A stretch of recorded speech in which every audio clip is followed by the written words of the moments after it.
হরে কৃষ্ণা। তিনটি বড় অপরাধ রয়েছে।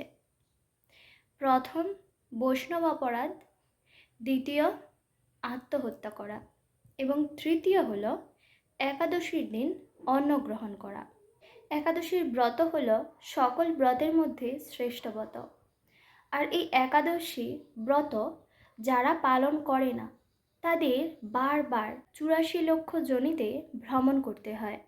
কেউ যদি অহংকারবশত এই একাদশীর ব্রত ত্যাগ করে তাকে যম যন্ত্রণা ভোগ করতে হয়। এই একাদশীর ব্রতকে যারা তুচ্ছ বলে মনে করে তারা জীবিত হয়েও কিন্তু মৃতের সমান। আবার এই একাদশীর ব্রত যারা পালন করে না এবং ভাবে যে এই একাদশীর ব্রত পালন করার দরকার কি, তারা অতি অবশ্যই কিন্তু কুম্ভীপাক নরকে পতিত হয়। যারা একাদশীর ব্রত পালন না করে অন্য সকল ব্রত পালন করে কিন্তু একাদশীর ব্রত পালন করে না, তারা কিন্তু গাছের গোড়া কেটে ডোগায় জল প্রদান করে। এতে কোনো লাভ হয় না, অবশেষে ওই গাছটি মারা যায়। এই একাদশীর ব্রত যারা পালন করে তারা সমস্ত প্রকার পুণ্যফল লাভ করে এবং ভগবানকে সন্তুষ্ট করে আর ভগবানের অতি প্রিয় হয়ে ওঠে। তো ভক্তরা যদিও ভগবানকে সন্তুষ্টি করার জন্যই এই একাদশীর ব্রত পালন করেন। একাদশীর উপবাস কেন করবেন? তো ভগবান যখন পৃথিবীতে স্থাবর জঙ্গম সৃষ্টি করলেন, তো তখন তিনি এই মানুষদের শাসন করার জন্য একটি পাপ পুরুষ গঠন করেন। তো ওই পাপ পুরুষের সমস্ত দেহ ছিল সমস্ত প্রকার পাপ দ্বারা নির্মিত।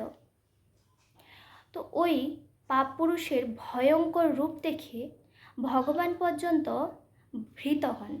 আর তখন তিনি ভাবলেন যে আমি মানুষদের সৃষ্টি করেছি আর আমিই কিনা মানুষদের কষ্ট দেব। তখন তিনি গরুড়ের পিঠে করে যমরাজের মন্দিরে যান। আর সেখানে তিনি উপস্থিত হয়ে দেখেন যে যমরাজ সোনার সিংহাসনে বসে আছে আর দক্ষিণ দিক থেকে আর্তনাদ শোনা যাচ্ছে। তো তখন ভগবান যমরাজকে জিজ্ঞাসা করলেন যে এই আর্তনাদটি কিসের?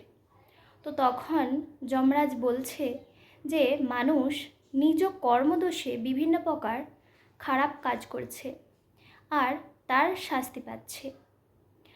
তো ঠিক তখন ভগবান এই ঘটনা দেখে খুব দুঃখ পেলেন আর তিনি তখনই তেনার দেহ থেকে এই একাদশীর সৃষ্টি করলেন। বললেন এটি হলো একাদশী দেবী, আর এই দেবীকে যে পালন করবেন বা এই ব্রত যে পালন করবেন সে অতি অবশ্যই বৈকুণ্ঠ ধাম প্রাপ্ত হবে, আমার লোক গোলক বৃন্দাবন যেতে পারবে।